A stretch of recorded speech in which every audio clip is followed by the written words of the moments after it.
প্রিয় দর্শক আসসালামু আলাইকুম, welcome back to my channel cooking studio by Orin.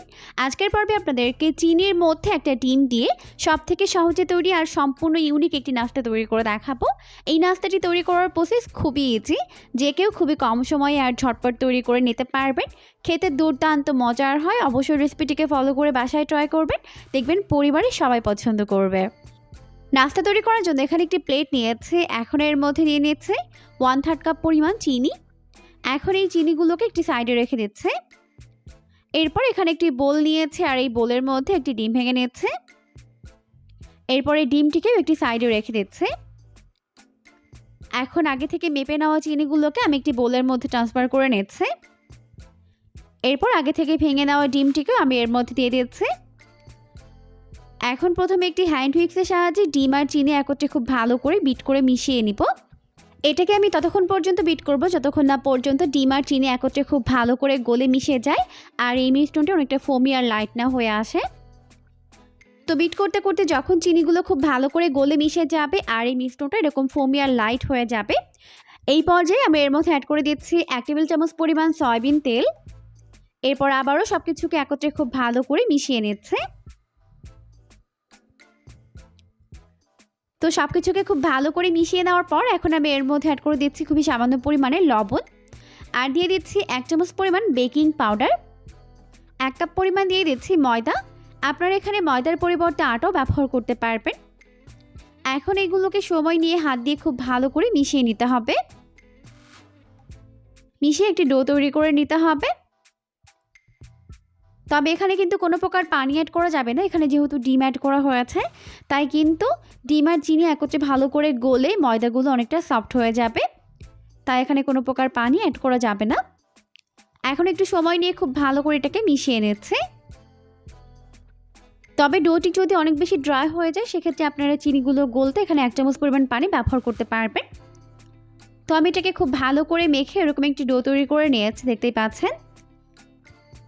এখন ডোটিকে হাতের মধ্যে নিয়ে প্রথমে গোলাকার একটা শেপ দিয়ে নিলাম। এরপর ঢাকনা দিয়ে ঢেকে আমি এটাকে রেখে দিচ্ছি প্রায় 10 মিনিটের জন্য। আর এই 10 মিনিটের মধ্যে কিন্তু ডোটি খুব ভালোভাবে সেট হয়ে যাবে। তো 10 মিনিট পর এখন আমি ঢাকনাটিকে উঠিয়ে নিলাম। এখন আমি নাস্তার শেপগুলোকে তৈরি করে নিব। তাই এই ডোটিকে নিয়ে নিলাম। এরপর একটি সমতল জায়গায় নিয়ে ডোটিকে প্রথমে বেলে নিচ্ছে আর বেলা সুবিধার্থে একটু ময়দা ছড়িয়ে নিলাম। এখন এটাকে মোটা করে বেলে নিতে হবে। তো চারপাশে ঘুরিয়ে ঘুরিয়ে আমি এটাকে এরকম মোটা করে বেলে নিয়েছি, দেখতেই পাচ্ছেন। এরপর আমি এটাকে কেটে নিচ্ছি। আমি এটাকে প্রথমে লম্বালম্বি করে কেটে নিচ্ছি। এরপর অসমান অংশগুলোকে কেটে বাদ দিয়ে দিচ্ছি। এখন এই প্রতিটা পিস নিয়ে আমি এটাকে এরকম বরফি শেপে কেটে নিচ্ছি। আপনারা আপনাদের পছন্দ মতো শেপে এটাকে কাটতে পারবেন। তো প্রতিটা পিস আমি সেমভাবেই কেটে নিব। তো এই পর্যায়ে আমাদের সবগুলো নাস্তার শেপ তৈরি করে নেওয়া হয়ে গেছে, দেখতেই পাচ্ছেন। এখন চলে যাচ্ছি নাস্তাগুলোকে ফ্রাই করে নেওয়ার জন্য। নাস্তাগুলোকে ফ্রাই করার জন্য চুলায় একটা প্যান বসিয়ে দিয়েছে। পর্যাপ্ত পরিমাণে সয়াবিন তেল দিয়ে তেলটিকে হালকা গরম করে নিয়েছে। এরপর আমি এর মধ্যে একটি একটি করে নাস্তার শেপগুলোকে দিয়ে দিচ্ছি। একবারে যতগুলো ধরে আমি দিয়ে দিচ্ছি। তো সবগুলো নাস্তার শেপ দেওয়ার পর এখন প্রায় 1 মিনিটের মতো এক পাশ ফ্রাই করে নিব। 1 মিনিট ফ্রাই করার পর যখন এই পাশে সুন্দর একটা কালার চলে আসবে তখন আমি এটাকে উল্টে দিচ্ছি অপর পাশটিকে ফ্রাই করে নেওয়ার জন্য। তো এভাবে উল্টে পাল্টে নাস্তাগুলোকে গোল্ডেন ব্রাউন করে ফ্রাই করে নিব। তো এই পর্যায়ে আমাদের নাস্তাগুলো উল্টে পাল্টে গোল্ডেন ব্রাউন করে ফ্রাই করে নেওয়া হয়ে গেছে। আমি এগুলোকে তেল ছড়িয়ে তেল থেকে উঠিয়ে নিচ্ছি। দেখতেই পাচ্ছেন লুকটা কত বেশি ইয়াম্মি হয়েছে। আমি সবগুলো নাস্তা উঠিয়ে নিয়েছি। আর এই নাস্তাগুলোকে কিন্তু আপনারা একবার বানিয়ে কমপক্ষে 1 সপ্তাহের মতো সংরক্ষণ করেও খেতে পারবেন। খেতে কিন্তু ভীষণ মজার হয়েছে। অবশ্যই বাসায় ট্রাই করবেন, দেখবেন পরিবারের ছোট থেকে বড় সবাই অনেক পছন্দ করবে।